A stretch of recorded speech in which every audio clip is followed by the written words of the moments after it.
Hello grade 5s, another immigration story to go with the unit, the theme that you're doing right now, and this one's called Adrift at Sea, a Vietnamese boy's story of survival. It's written by a Canadian, Marsha, Forchuk, Skrypuch, and it is about Tuan Ho, who did in fact come to Canada in 1982 as a little boy, as a Vietnamese refugee, landed up getting to Toronto, and the book actually has some pictures of his family when he was young, and then at the back there are pictures of him as a grown person. Because you don't have the book in hand, you won't be able to look at that, but if you ever get a chance to take this book out, you will enjoy that part too. But here's his story of when he was a little boy. When I come home from school today, a jug of water and bags of dried food sit by the door. Ma gathers me up in her arms. Are we leaving now too, I ask? A year ago, Ba had left with my older sister Lynn. Now, there are just me and my sisters Lan, Lone, and Van. We live with our aunts, uncles, and cousins in Ho Chi Minh City. I am leaving, says Ma, but you are coming with me. When? Tonight.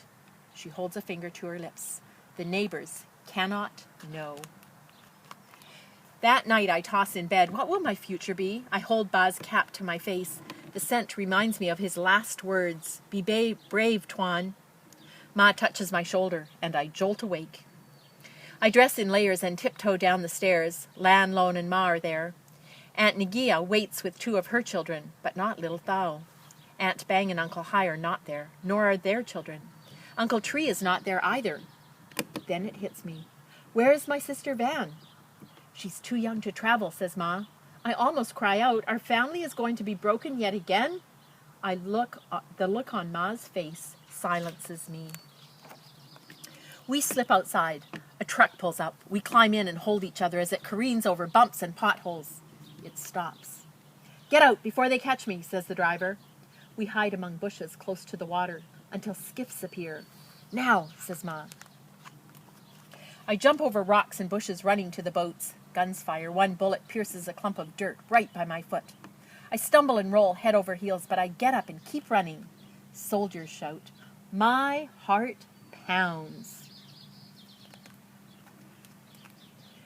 Lowen scrabbles onto a skiff, pulling me in. Strangers crawl in beside us. Where are Ma and Lan? My cousins. Aunt.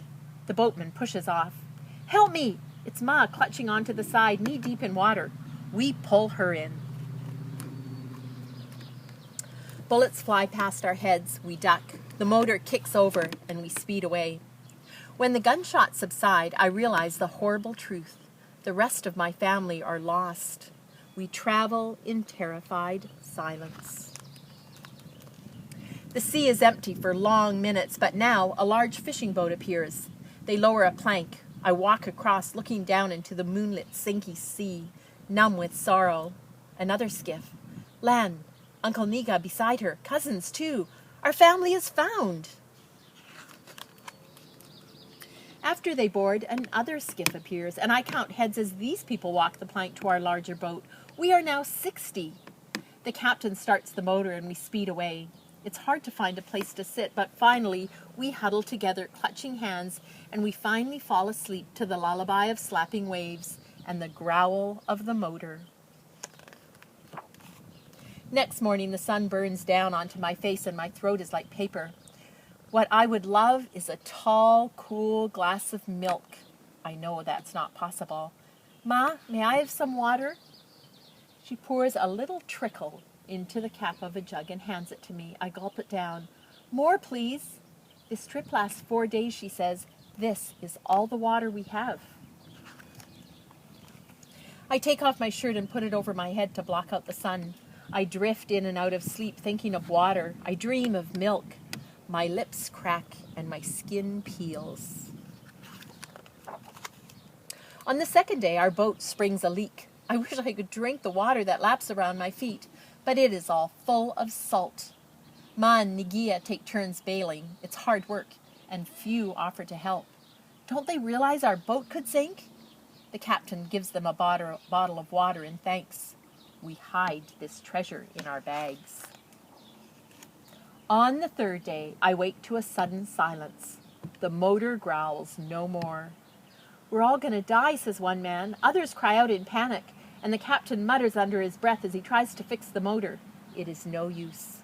We are adrift at sea. On the 5th day, I spy a boat drifting like we are. That night as I sleep, that other boat is suddenly bright with fire. I wake to the commotion on our boat. They think we're a rescue ship, says the captain. They've lit a fire to get our attention. The flames in the distance suddenly envelop the boat. It overturns, the flames and the boat swallowed by the sea. We 60 on our boat stare in horror, but there is nothing that we can do to help. Will this be our fate as well? When I close my eyes, I see the burning boat. I cannot sleep. I go to help Ma bail out water. As she empties the pail over the side, she gasps. I stand on tiptoes to look. Just below the surface are many dolphins. It's a sign, Tuan, Mama says. Her words confuse me, but they comfort me too. On day 6, I see something in the distance that seems too big to be a ship. It looks like a bright white light. As it gets closer, the captain cries out, "It's American! It's an aircraft carrier!" "Help us," I whisper, but my throat is too dry to cry out. The massive ship looms above our tiny boat. The American sailors wave. When we are close enough, we see their smiles. A sailor tethers us. They lower a rope ladder to us. We climb up, one after another, and when it's my turn, I am afraid that I will be too weak to even hold on to the ropes. But I can't give up now. I climb.